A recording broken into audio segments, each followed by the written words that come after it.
Hi, my name is Brad Daw. I'm here with Julie Walker, who's running for seat 4 in the new school district, which covers Orem, Linden, Pleasant Grove, and Vineyard. Yes. I understand the working name now is Timpanogos. I've heard that's controversial, but we're going with Timpanogos until we hear different. Julie is the wife of a retired teacher and the mother of 3 kids who've gone through schools in the area. She's welcomed 3 exchange students from China who graduated from the Alpine School District, and she understands the values of education. For more than 15 years, she's served in the PTA and on school community councils, including several years on the Alpine District Community Council. Much of that time was spent as the Orem PTA president, where she worked closely with president, teachers, and administrators to strengthen schools. Professionally, she built a career as a small business owner and is proud to be the only woman in Utah to own and operate a licensed security business. Wow. Yeah. All right. And the only woman at present to pass the state's qualifying agent exam. Before that, she spent a decade running an insurance agency specializing in helping educators with their insurance and retirement planning with Alpine School District as her assigned area. These experiences as a mom, community leader, and business leader have taught her how to build relationships, balance budgets, and solve problems. And she is committed to working with parents, educators, and elected officials to ensure this new district gets off to an amazing start. Julie, welcome. We're glad to have you here today. Thank you. This is awesome. And I always have to ask people who are trying to run for office, what in the world prompted you to want to do that? Well, I have all of this knowledge about how schools operate, how they work best, and I think this is a great opportunity to start a new school district and build it from the ground up, just like I would a business. I feel like we can do some great things. I believe in working smarter, not harder, and I want to create a place that our kids can thrive, our teachers can thrive, our families can feel part of a community, and our parents can feel heard and seen, and just make a better school district with the smaller amount of schools in it. All right, and of course the follow-up question to that is, this takes a lot of time and energy. How are you going to define the way that you do this so that you're not just there, but you're an effective member of the school board? Well, I think because I own my own business, that means I have full control of my schedule. I'm not beholden to an employer. I'm not beholden to another school board. I'm not beholden to be somewhere that I have to be there. This is by my own choice. So I was the Orem Council PTA president for 8 years, all while running my own business. And that took a lot of time. And I know this will take even more time, but I think it's worth it. I think it's worth it to go into schools and see where I can be helpful. Where can I be most helpful to people and to things that people want to move forward.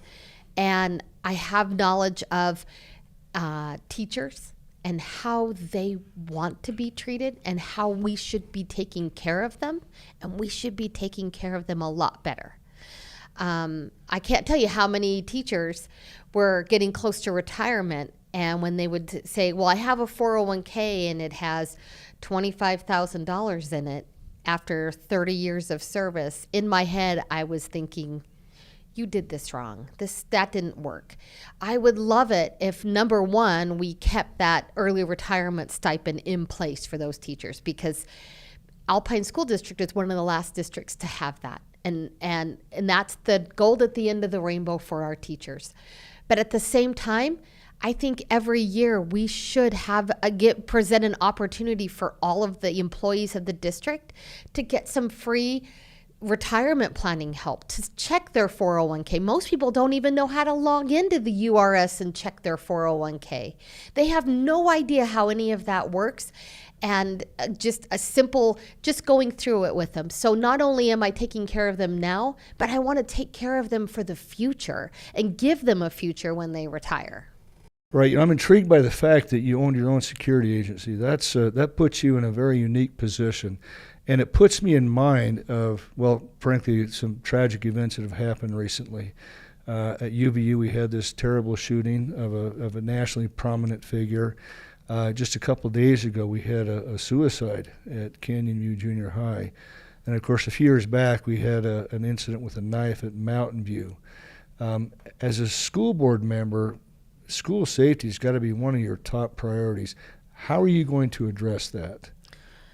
Well, I think there's that bigger conversation about, how are we keeping our students safe in the schools? And Alpine has done a really good job using the funds that the legislature has set aside to secure those schools. You can't just walk into a school anymore. When I was the PTA president at Cascade, that was when it was the old Cascade. And we would have people come onto the Cascade property all the time because there was no fence between the Cascade Park and the Cascade Elementary playground. People would let their dogs off the leash. And they'd come into the playground, and we had so many trailers out back because of the Chinese immersion program. So we tried to think, how are we going to make this more secure? So we asked the dads of Cascade to donate a day every school year, just one day, and they would be our watchdog in the yard. Their job was to always be out watching, looking for someone who didn't belong there. They were checking doors to be locked. Kids were coming in and out to go to use the bathroom inside the school because they weren't out in the trailers. Every classroom in Cascade had a solid glass door out to the playground with a solid glass window next to it. It wouldn't have taken much for someone with a really bad idea. And so we were pretty concerned that our kids were not safe. We utilized our dads and asked them to be our watchdog. I think that we should be using people, because when they would see that there's a dad there, right, in the yard. And sometimes we get 2 or 3 dads that would show up to be the watchdog that day. What we also found was that when there was a watchdog out in the playground, the kids were better behaved. They would help out in the lunchroom. The kids were better behaved in the lunchroom. And just in general, the school felt safer. So we can look at doing more technology things to help us identify if someone is in the school or someone has something in their backpack. But I think just kids feeling a connection. So the incident at the school where the 6th grader brought the gun just a couple of weeks ago, the reason why they knew it and they had the scene completely stabilized within 3 minutes is because a student came forward and said he has something in his backpack. So if you see something, say something, and just keep reminding those kids, if you hear something, if you see something, you've got to tell someone. That's not gonna make anybody mad. In fact, I think we should give that student an award for bravery, because he came into the office and he said there was something in another kid's backpack, and within 3 minutes it was over. The whole thing was over. So if we could just keep that in mind, that if you see something, say something. If you hear something, say something. Anything. All right. That's actually a fascinating answer. I hadn't heard a lot of that about school safety. Those are some of the better ideas I've heard, and congratulations on that. Obviously, as a district starting up, this is a brand new district, so Yes. You have everything to do. Now, first of all, what do you see as your role in this new district as a school board member? What is going to be your main job? Well, the main job of the school board, they have a couple set up that we're supposed to do. Hire a superintendent, hire a business administrator, set policy. My goal is to get us a good superintendent, a great superintendent. And we also need a great business administrator. But then when it comes to policy, that's where I don't want to rubber stamp whatever has been gone on for year after year after year in Alpine School District. I think we should set smart policies. We should go through every policy that they have, and we should set it to where it makes more sense for our district, as opposed to, well, this is the way we've been doing it. Let's just keep doing that. But the role of a school board member is a lot like setting up a board of directors, where the taxpayers are going to elect themselves 7 people. And those 7 people are going to hold the superintendent accountable. And the superintendent, while we set the policy, his job is to carry out that policy. It's not his job to tell me what a policy should be. It's his job to carry out the policy, and he runs the district with the teachers. And that sounds like that's going to become part of your criteria about selecting that new superintendent, is somebody who will respect the board and carry out your policy and do his best to be an effective administrator without thinking that he's kind of the, for want of a better term, the dictator of the district, but he Right. is the implementer of the school board's policy. Right. And we have to look at every policy and see if that works for us, or if there's a better way we could handle something. Excellent. Now, one of the other big things that's going to come up is right now you have some boundaries that overlap Yeah. into the old school district. You Right. have some boundaries that don't make a lot of sense given the Right. new school district area you have. Right. How are you going to address that, knowing that you're going to make some people very upset? There's no way around that. Well, I have thought about this, and I have thought about, what does the first 100 days look like as a school board member? And in that first 100 days, we got a lot of work to do. We got to hire a superintendent, got to hire a business administrator. We also have to launch a full boundary study of the whole district, because we have the schools down in Vineyard that are full. They are full. When my husband started teaching at Mountain View, there were 2,500 kids there. Right now, they're at about 1,700. So they have room to absorb more. But then you have Orem High, the smallest school in the district. Orem has the 3 smallest. Little old Orem, Utah has 3 high schools, which is crazy. And right now, as they are in Alpine, they are the smallest schools in the district, smallest high schools. And of course, the best. I'm a little biased yes. there. But. Yes. So we have a need, right, to shift those boundaries probably, where we could probably make more use of Aspen Elementary, Bonneville, Westmore, where we could be filling in those schools a little more from the east coming, or from the west coming to the east. And then we probably need to shift a little bit more forward. With just to even out, I want to know how many kids are in each school and how big is that school built for. Cascade Elementary was built for 500, and when we got our new school built, we were sitting at about 750. So some schools were only built for so many kids. That was the beauty of Orem, right? We had our small walkable schools, but now where we need to kind of even things out, we need to see what's the capacity at each school and where we're at on that capacity. And then maybe think about, and I know what I'm saying. I know what I'm saying. When you say, let's adjust boundaries. I was the council president in Orem, and I was involved in all 3 closures. So when they would close a school and combine it with another community, I was sent in to set up a new PTA board. You're talking about taking 2 different cultures and 2 different traditions, right? And putting them together and then making that work. And does it always work really well from the beginning? No, it doesn't. It has never really been a smooth process. But I understand what I'm saying when I say we want to adjust some boundaries. That means some people who've been going to one school for years and years and years might be sending their kids to another school. And I know that's hard. But we also have open enrollment. So if it really is important to you, you can always opt to stay in the school you're at. So you have kind of a safety valve there for those who just really, really need to be in that old school. You know, that's what I've learned in Orem, especially with Orem High, is that those people that went to Orem High, now their kids go to Orem High. And it's really hard for them to think, you want my kid to go to Timpanogos? Julie Walker, you are crazy. Or worse yet, Mountain View. Oh my goodness.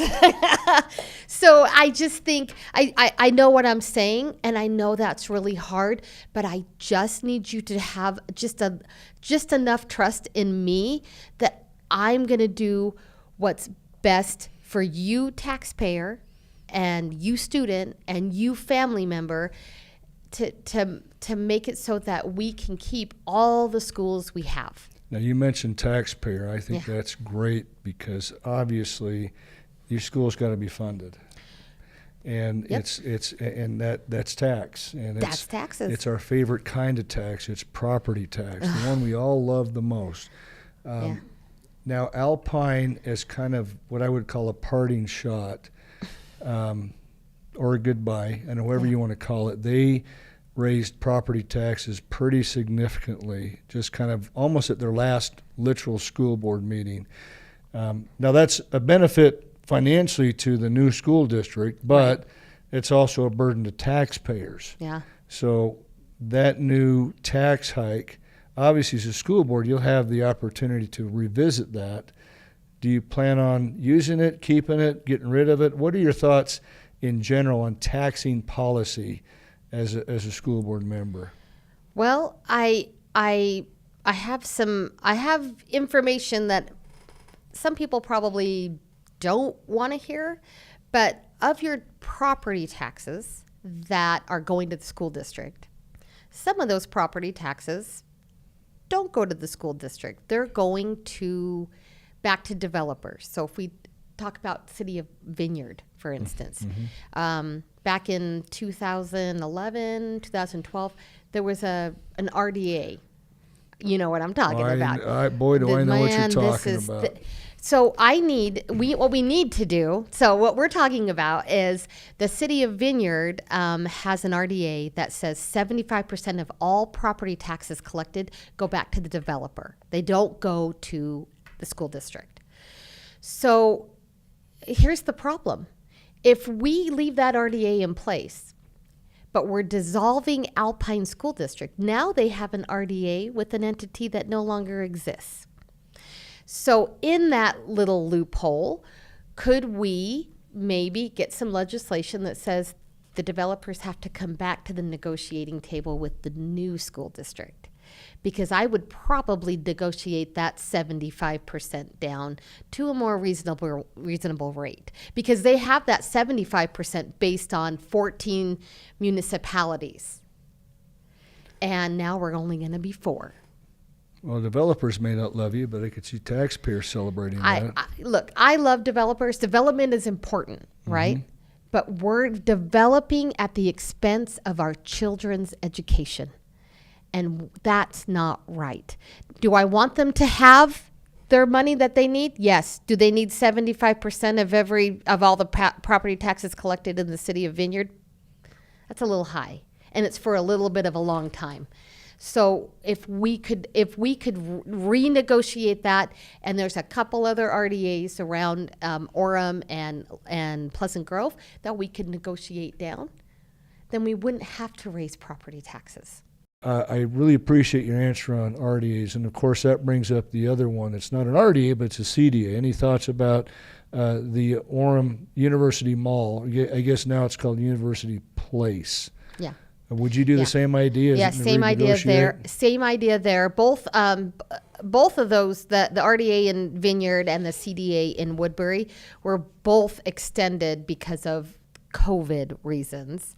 So I just think because we are dissolving Alpine School District, that should create the space for us to say, hey, we're a new district. You don't have a signed agreement with us, and we would like it if you would come back to the negotiating table, because I have some issues with the whole thing, and we could renegotiate. And then guess what? Your property taxes increases will stop because we will have plenty of money because we're not giving it to the developers. Yeah, and that's the thing is this new school district has both of those in it, and so our homeowners are taking a huge hit because of it. Well, all right, let's talk to our legislators and see what we can do about that. All right. I mean, there's other things I'd like to talk to them about as well, because the way that they're splitting our district, assets versus liabilities, they're splitting assets based on student count, and we will have the lowest student count, but they're splitting the liabilities based on property values, and Orem has the highest property values. Well, hopefully you can at least negotiate out the fact that we don't get the benefit of all those property values because of those CDs and RDs. Right. But that touches on, you mentioned that as part of dividing our assets. Yeah. Anything else we need to be worried about with asset division? Obviously, that's going to be a pretty big negotiating point going forward. When it comes to the asset division, right? Well, number one, if you're gonna split the district asset-wise based on student count, then split the liabilities on student count. If you're going to split it on property value, split it both ways. But the way that they've kind of cherry-picked that to be student count versus property values, it's kind of not a great idea for us. That's state law, or is that policy? That's how it's written right now. The legislation is written right now. It just smacks Orem both ways, and that's not fair. But we will walk away with our real estate, and we will be real estate rich.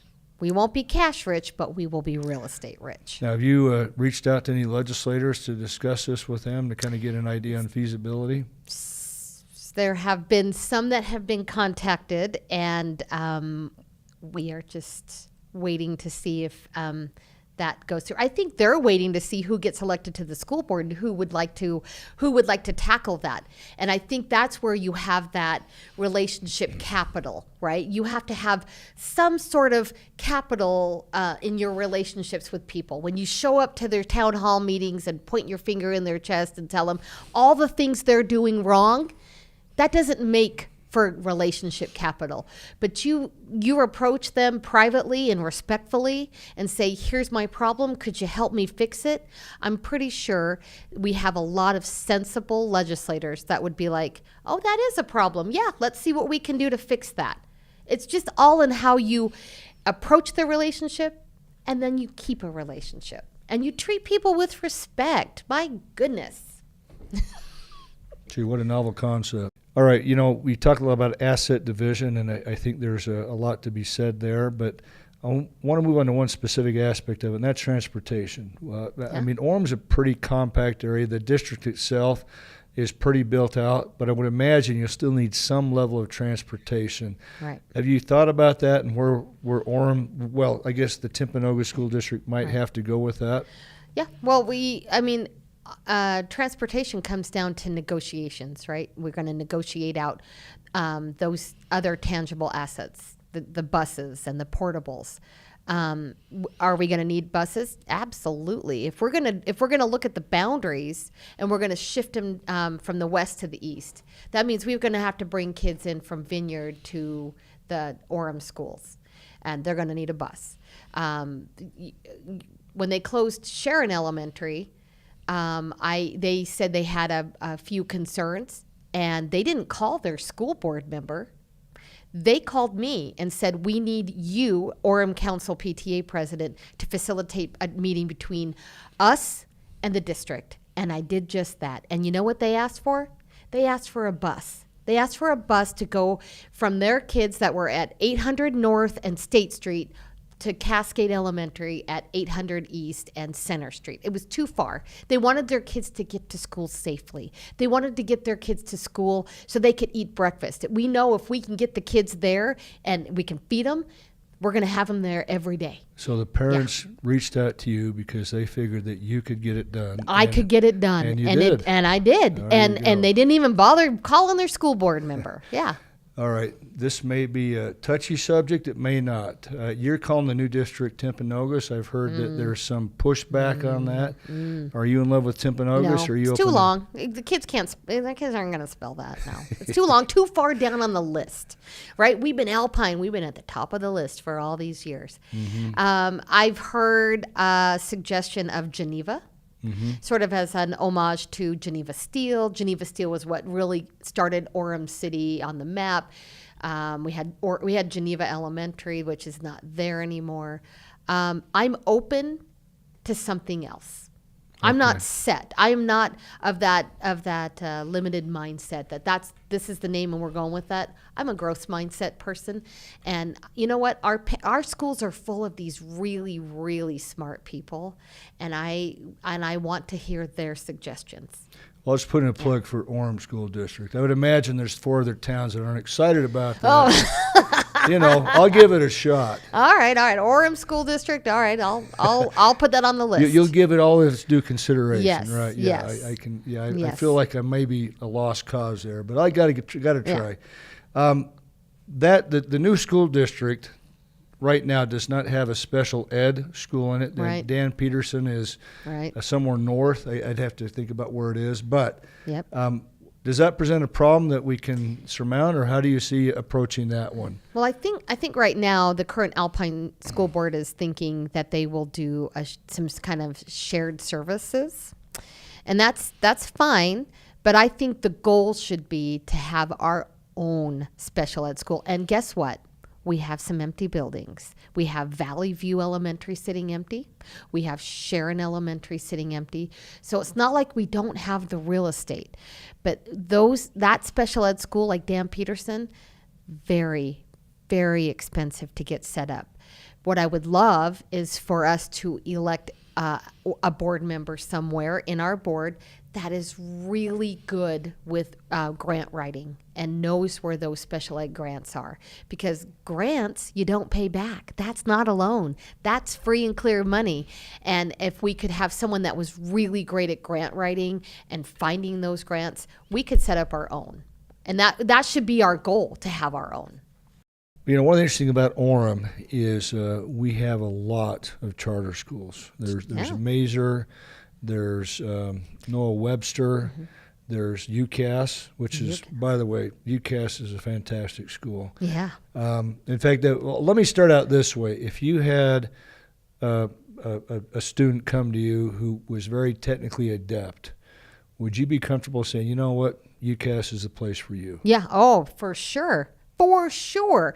I would love it if we took one of our high school campuses and think about it this way. If MTech and UCAS got together and made a baby, that would be a CTE STEM high school where we would just have those services at one of the high schools. That's a dream. I don't know if that's ever going to happen, but I think the charter schools have a space for our kids, right?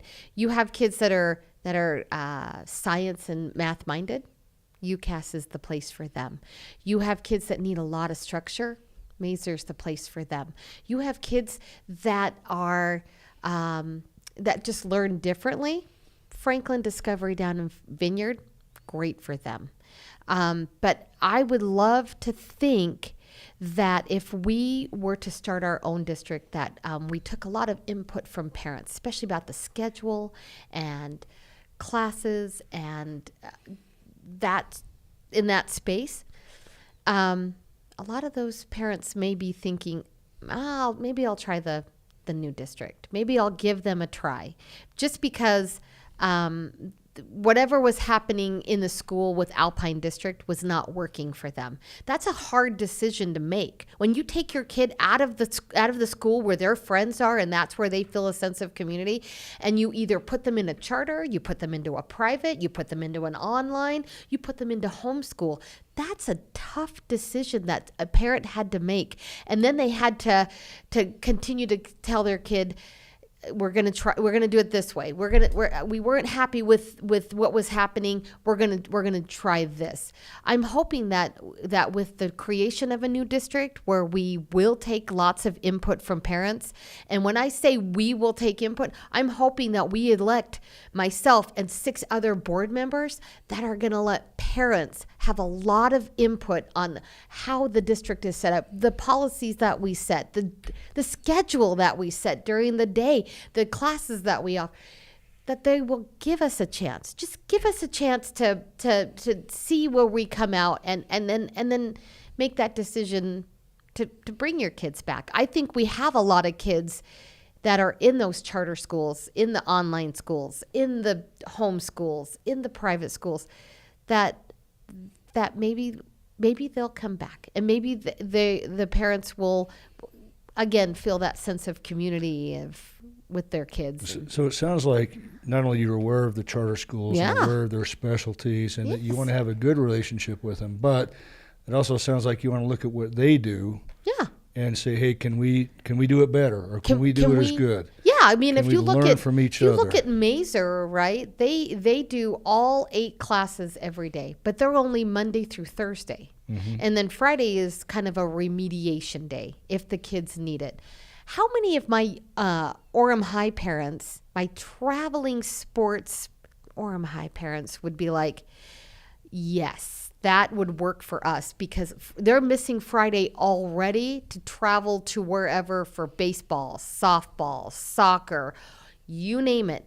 How many parents would have their kids do everything they had to do Monday through Thursday so that come Friday morning they were on the road to wherever they needed to go?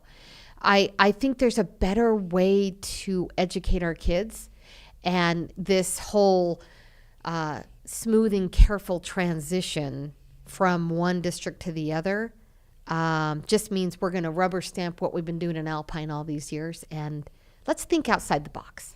Build a better district. Build a better district. All right. Well, one of the policies that's come up recently, and one that we're going to talk about, is the legislature just banned the use of cell phones in, I think, all grades. Yes, all grades. Yep. If you have an IEP, you can have your cell phone. If you need it for like a special needs or something like that. Thumbs up, thumbs down. What do you think? 2 thumbs way up, because this is getting our kids to focus on being present in the classroom. I think a lot of kids haven't been present in the classroom, and let's be present. And of course, if you're thumbs up, you can't text, so that's even better. Exactly. We talked about cell phone policy being passed by the legislature. We touched a little bit about working with the legislature. Do you want to say anything else about that? I mean, obviously, the legislature sets a lot of education policy. They do the funding. They do so many things. And, I've experienced school board members that are openly hostile. I've experienced school board members that are kind of indifferent, and I've experienced school board members who are just want to work with you. They realize that we're all in this together, and we have a stake in it. What kind of school board member will you want to be? Not that I set you up to kind of go one way here. I'm a person that likes to collaborate with people and find the best options, right? And that's usually done with having a good working relationship with people and just treating them with respect. So if we had a legislator that was open to looking at, renegotiating RDAs, looking at maybe reassessing how our district's going to be split up, but then also that is just going to listen to my issue or the issue of the school district, and I'm happy to work with them. That means they meet in January, usually end of January to the beginning of March. I'm committed that, hey, I'm going to be up there. You can count on me to be up there to answer questions, to tell you what I need from them and what they need from me, and working together. I just don't see having this adversarial relationship with legislators is not moving anything forward. And the same with the city councils and the city mayors. I think the the Prop 2 initiative that went on in Orem for an Orem only district had our school board members from Orem, had they been more proactive in the time from when Mayor Young was elected to when he was sworn into office. That's November to the beginning of January. Had our board members proactively called him and said, congratulations on your win. I would love to sit down with you and just find out where you are in education and see where we meet. That I think it wouldn't have gotten so ugly so quick had our board members been more proactive with the new mayor and the city council. Well, let's throw out an implied invitation here if any legislators are listening. Legislators like to hold town halls. Yeah. And it would be nice. I mean, I can think there's times when I've done it with Alpine and we've had a good response. Are you willing to hold town halls with legislators where maybe they field most of the questions, but when education comes up, they can toss that over to you? Yeah, I think I'm so open to having a bigger conversation with the people of Orem and the people in our new district and our legislators. This is not a legislature dictates everything that's going to happen and we do that. And this is not the board is going to dictate everything and we're going to do that. I think we got to work together. It really does take all of us working together to make education work for our kids, right? And I think after that first 100 days that our school board has been sworn in, we should have a town hall style meeting, and we should meet our new superintendent, and we should meet our new business administrator, and we should have our legislators there, and we should be having a bigger conversation with the people of this district. All right, if any legislators are listening, there you go. I just tossed it out. Thank you. Yes.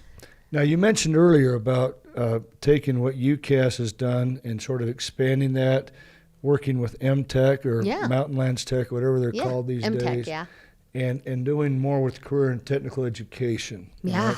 And I've also, I can say this right now, my son's been looking at this, and the fact is if you're a skilled contractor or skilled handyman, you can make a lot of money. You can. I mean, college isn't necessarily the answer for everybody.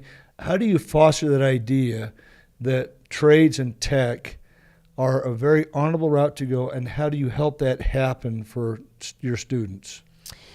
Well, I think not all kids are going to go into construction, but there's nothing wrong with those kids also learning to do electrical work or do drywall work or do HVAC work. MTech is great because MTech teaches them a trade. So then when they go on to college to do something else that they're interested in, they got skills to pay the bills. And we don't need to be taking out all these student loans. There's no reason if you go to MTech while you're in Alpine School District right now, they pay your full tuition. You pay fees. Student, yeah. Yes. Mm-hmm. And why more people don't take advantage of this, I don't understand. But some kids are made to go to college.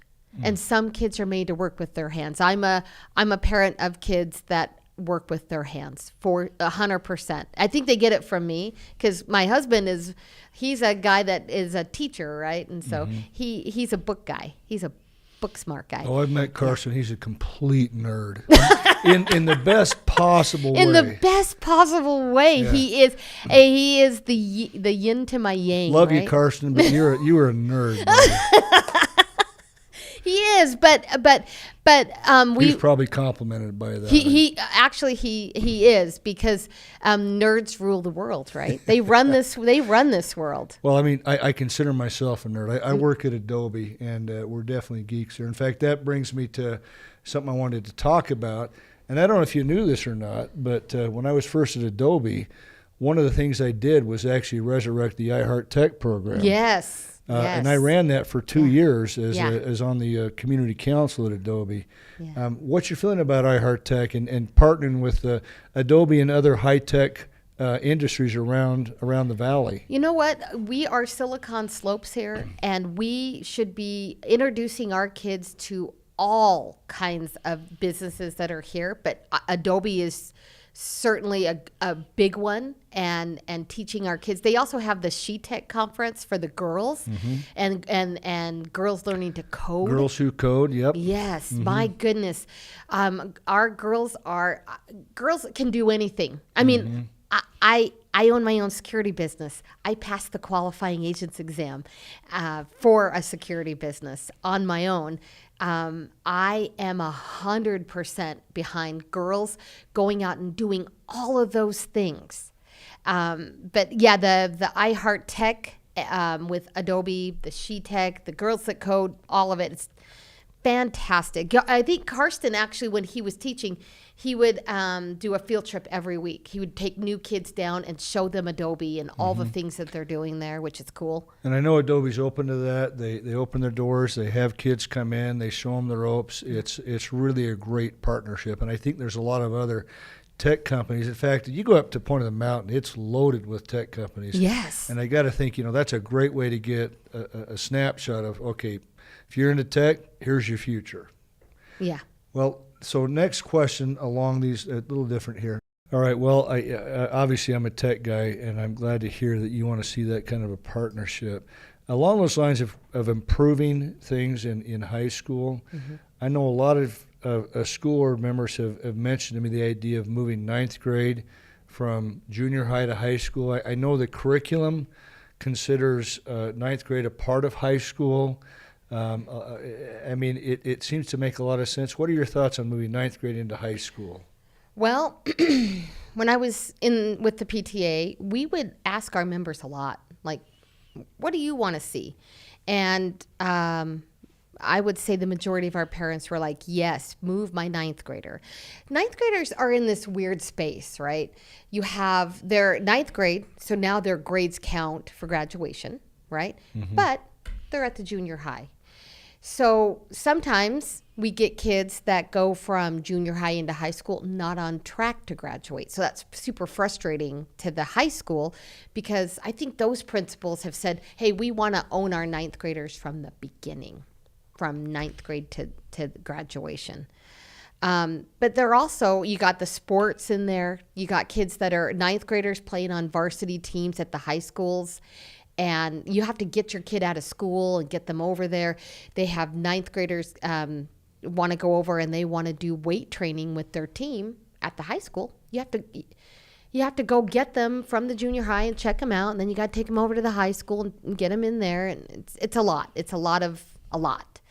But then you also have that social part of it, right? That the ninth graders want to go to the football games. They want to go to the dances. They want to hang out with the 10th graders and not the 8th graders. So I feel for the 9th graders, kind of trapped in the middle here. For me, I am a proponent of moving those 9th graders. For so sure. A big fan of it. Yeah. Obviously, there's a lot of capital needs that would have to happen if that were to be the case, because clearly high schools right now aren't big enough for another full grade to move in, I would assume.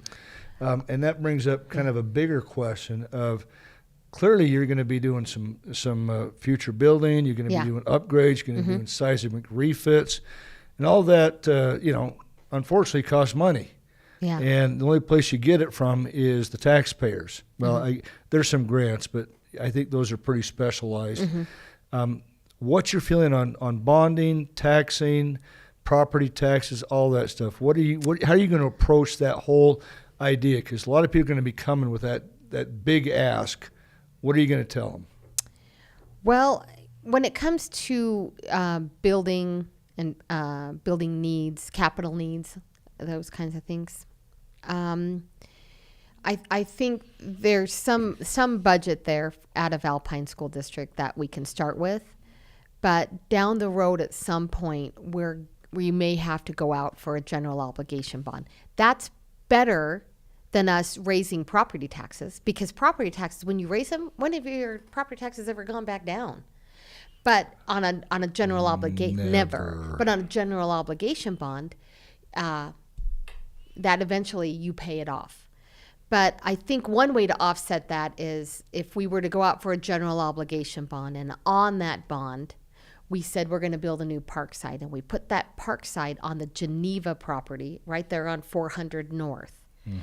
and then we leveled the current Parkside property, the infrastructure is there. We could lot it off. We could have the high school classes maybe partner with a construction company or a developer and build homes on that property and sell the homes. The districts sell the homes. We could pay that general obligation bond off a little faster. So you're going to try your best to not raise taxes. Now, No. one thing Alpine has been very, very much in the habit of is they do a bond, and then about the time the bond's going to expire, Yeah. they'll do layer another 'em. bond. They layer 'em. They layer them so that your taxes never actually recede back. They never recede back down. And I assume that's not something that you want to repeat. No, I don't think always being in debt is a good idea either, right? I like the Dave Ramsey method of how you just living debt free, right? But if we could lot off that Parkside property and we built 12 or 15 homes, and we already own the land. Mm-hmm. So we're just talking about building supplies, and the kids are building the homes. We sell those homes. We're going to pay that bond off quite a bit faster than normal. We could put it on steroids, build those homes. Who's not going to want to buy a brand new home in the middle of Orem on a quarter acre or a 0.2 acre lot in Orem that backs up to a brand new elementary school? I wish my home was on a quarter acre lot. That Exactly. sounds like a deal. That's something to look at. There's a solid idea to look at where we're bonding, but we're paying that bond off faster than we normally would. So the Dave Ramsey method of snowballing it, let's do that. I like that idea. Yeah. Well, the Trump administration recently has basically redefined Title IX, or I should say clarified Title IX, to say that biological boys, cannot participate in girls' sports. Now, clearly, high school, that's a huge deal, because if you have boys participating in girls' sports and, obviously they have a physical advantage, they're going to take away scholarships. They're going to discourage girls who are just trying to compete and win in their category. How are you going to respond to the attempts for some parents to put their boys in the girls' sports, to say that they're girls, they deserve to be in the bathroom, all of those things? What do you say? When it comes to boys and girls sports, President Trump is very clear. We're not going to do that. We're not going to do that. My husband was the tennis coach for the girls tennis team. This was a big concern that we would have, that one of the schools would show up with a boy who thought he was a girl to play girls tennis, and that can injure a girl so quickly. They hit the ball 2 or 3 or 4 times harder than a normal girl tennis player. There's a reason why Serena Williams will not play a boy, because she knows she will get hurt. And so Karsten made that decision pretty early on, that if a team showed up with a transgender girl on their team, that the team would forfeit. Mountain View would forfeit that rather than risk a girl getting hurt. And we're going to hold that line. There are not going to be girls or boys playing in girls' sports in our district. And if you think you're going to make us, our policy is we forfeit. We would rather forfeit than risk a girl being hurt. And it's not fair. It's just not fair. I don't understand why we don't have, if we're going to have a boys team and then we can have a girls team, okay, have a transgender team. You can all play together. It's fine. If you think your boy is a girl and that he should be playing against a girl, have a transgender team, I think. I don't know. And, of course, sports is one issue, and it's a big one. Yeah. The other one, obviously, is safe spaces, bathrooms, all of that stuff. You're going to have, again, some parents who are steeped in that. What do you tell them? No. I don't. No is a complete sentence. No, we're not gonna have boys and girls bathrooms, and the fact that we haven't been holding that standard in our schools currently has made me very angry.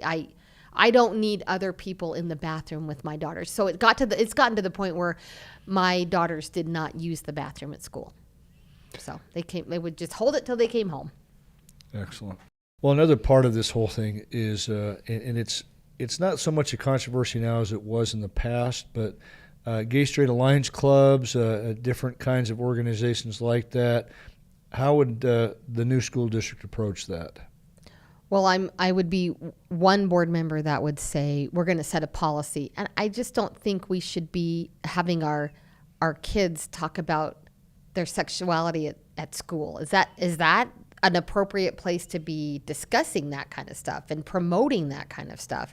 I think we set a policy that we're not going to allow those kinds of ideologies and to be promoted and to be on display and all of that. And the superintendent's job is to enforce a policy. So we set the policy, he enforces the policy. If he doesn't want to enforce that policy, well, we can find ourselves another superintendent that will enforce the policy, because the superintendent is hired by the school board.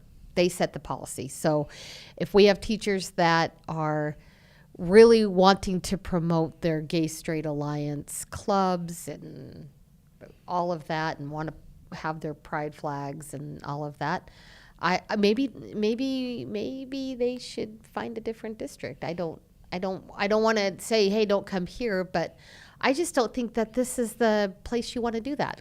Let's touch on that a little bit. Yeah. I mean, obviously, pride flags are banned. Yes, now they are in Utah. Mm-hmm. Yep. For good reason. In fact, all flags except the U.S. and the Utah flag are banned.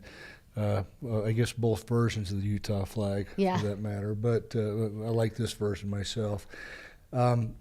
Teachers who decide to inject their ideology. I mean, in all fairness, whether it's far left or even the far right woke conspiracy, whatever. I mean, the hardline conspiracies. How do you deal with that with teachers who want to promote stuff that's outside of the curriculum? Well, is school the place to do that? Well, I don't think so, I but don't- some I don't teachers do think as so. well. So, but how do you handle it if they do? Our policy is that we're not going to, I would say, not going to allow promotion of the transgender ideology and the Gay Straight Alliance clubs, and I think there has to be a sensible, reasonable policy in place, and then the superintendent should enforce that policy with those teachers. And if they choose to, hey, I don't agree with that, bring me evidence of how it's going to be positive in a kid's life. How is any of that going to be positive? Mm-hmm. Give me something to think about. Give me a reason. Give me your reason why. So there'll be some negotiation. But at the end of the day, Yeah. if a teacher insists on promoting that, I just think maybe that's just school's not the place for that. so there'll be a policy saying you Yeah. can't do that, and if you break the policy, well, that is an offense that can get you to a new district or somewhere else. Right. All right. Now here's one that is really touchy, and let me say it. Let me set it up this way. Back in my freshman term, there was a Democrat representative who ran a bill, basically saying if you can't read by the end of, let's say, third grade, if you're not reading at level by the end of third grade, that students have to be held back until they can learn to read. All right. In other words, they have to repeat third grade and learn to read again. And that gets to the whole idea of social promotion versus merit promotion. All right. Again, it's a touchy subject. Do you hold a kid back? Do you let him go ahead? What do you do? No. Don't. Why would we hold a kid back if he's having trouble reading? That's where you would put in a reading interventionist with them. But I think parents would know if their kids are having a hard time reading. I had a kid that came out of kindergarten that wasn't making the connections between the letter sounds. Did I say hold them back? No. Did I go and find a tutor that specialized in helping a kid with making those sounds, making that connection? Yes. Do we have reading interventionists in our elementary schools? Yes. Do we have ways to help those kids? Yes. Holding them back? I just have never thought that holding a kid back was going to be beneficial to them. I think getting them extra help, extra focus, that might require a parent to be more engaged in their kid's education. And is that so wrong? No, I think parents should be engaged in that. All right, and that kind of gets me to the other end of that spectrum. Clearly, you've got some very clear-cut feelings on that. We see a lot of high school students getting close to graduation who Yes.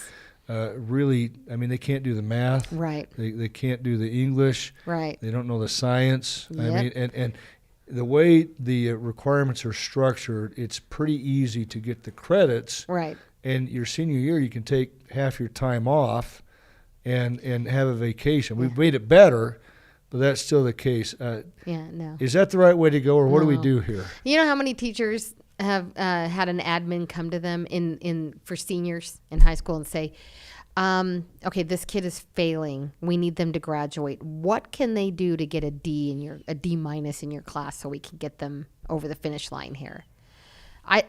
That didn't do anything for that kid. That did nothing. If a kid has not earned their graduation, why are we graduating them? So what do we do instead? You get a student who just isn't going to do the work for whatever reason, and there's kids like that. They're not going to do it. They're not ready. So they made a GED for this reason, right? Mm-hmm. Right? Okay. Then your alternative is a GED as opposed to a high school diploma. We are super focused on our graduation rate in the high schools. It's big. When you go to a school community council meeting, this is what they talk about is graduation rate and what their graduation rate is. But I would love to know the graduation. What is the GPA? What is the GPA of all those kids? What's our highest GPA? What's our lowest GPA? And how many kids are we making negotiations with the teacher to get them over that finish line? I think that's one thing Karsten really disliked about when he was teaching was he taught general financial literacy. The most important class a high schooler will take is that general financial literacy, right? Mm-hmm. They know how to manage their money and manage all of that. How to not get payday loans. Yes. Oh gosh, payday loans. Yeah, don't get you started, right? Don't even get me started on those. But financial literacy, that important class. How many admins had to come to him with seniors saying, how do we get this kid a D in your class? Mm-hmm. And usually Carson will say, well, first they have to show up. Mm-hmm. So again, when the kids aren't showing up to school, that goes back to those truancy laws that no longer have teeth in them. Mm-hmm. And we need to put some teeth back in them. Okay. We've talked a lot about how students need to be proficient before they graduate. You're not going to just push them out the door if they don't earn their way to it. What are some yardsticks that you're going to use to measure how well the students are doing, not only in high school, but I mean, obviously you don't want to wait till high school if you got a problem. How do you get an objective measurement of how students are doing and let that guide what you're going to do? Well, as you're going through school, right, they're assessing your proficiency in any one category. I just think they have the tier 1 instruction right now in Alpine. They have tier 1, they have tier 2, tier 3, where they're trying to catch those kids that are not being proficient. But in high school, the greatest barometer if a kid's gonna graduate and do well or any of that is attendance. They got to come to school every day. And since COVID, we have not made attendance in school a priority. You have families taking vacations all times of the year, and we should make school a priority. We should make attendance a priority in those schools because it's attendance that's really putting the kids behind. So you miss one day a week. You're talking about an entire month of school that you've just missed because you're home. So I would encourage parents, let's make attendance a priority in our schools. Well, the fact is, I don't sit in your area. You cover essentially the west side of Orem. Now, do you cover Vineyard at all?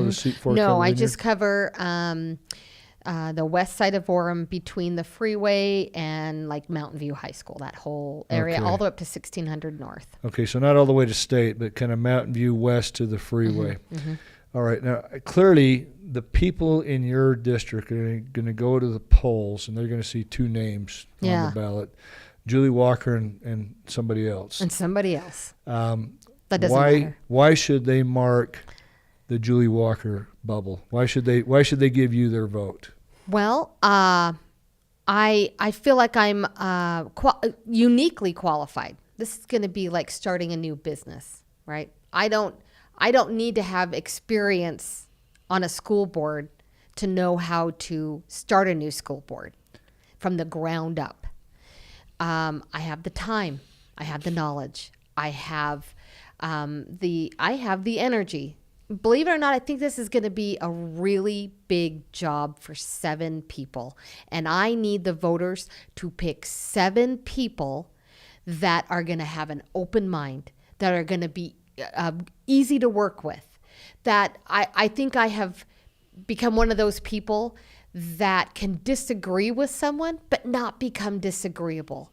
We can have a conversation. I'm not afraid to have a conversation. I'm not afraid to kind of discuss issues. And I'm not so set in my ways that it has to be my way or the highway.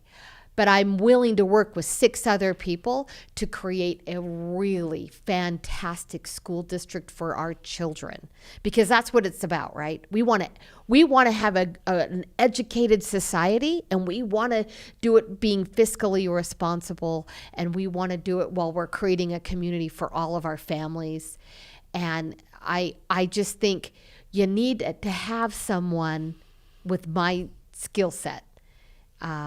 With a people person that will just listen, that can just listen. I feel like I haven't been listened to. Do you feel like you get listened to with all the other I had kids in school for a while, but when I did, the answer was no, except that I was in the legislature, so I maybe got a little more traction, but not everybody can do that. Yeah, no. So, all right, Julie Walker is running for school board. Her area is essentially the west side of Orem. And Julie, how do people get in touch with you? Oh, they could call me. You get a phone number? I do. It's 801-592-2951. Guess who I love to have call me? I love to have legislators call me so I can talk about things with them. All right. And I will be nice. You can email me, Julie for school board at gmail.com. Is that Julie the digit 4 or is that FOR? It's the digit. Actually, just spell it out here. Yeah. And then I also have a website. Okay. julieforschoolboard.com. Okay, and that's JULIE, the digit 4, school board. Yeah. If you don't have school board, I feel sorry for you. All right. Well, thank you so much. Yes, thank you. Any parting thoughts? Anything we didn't get to? When I get elected, I want to come back and tell you all the things I'm doing. We'll try to do more of this. I mean, as long as people are interested and want to hear about it, I'm more than happy to try to get the word out. So thank you. Okay, thank you.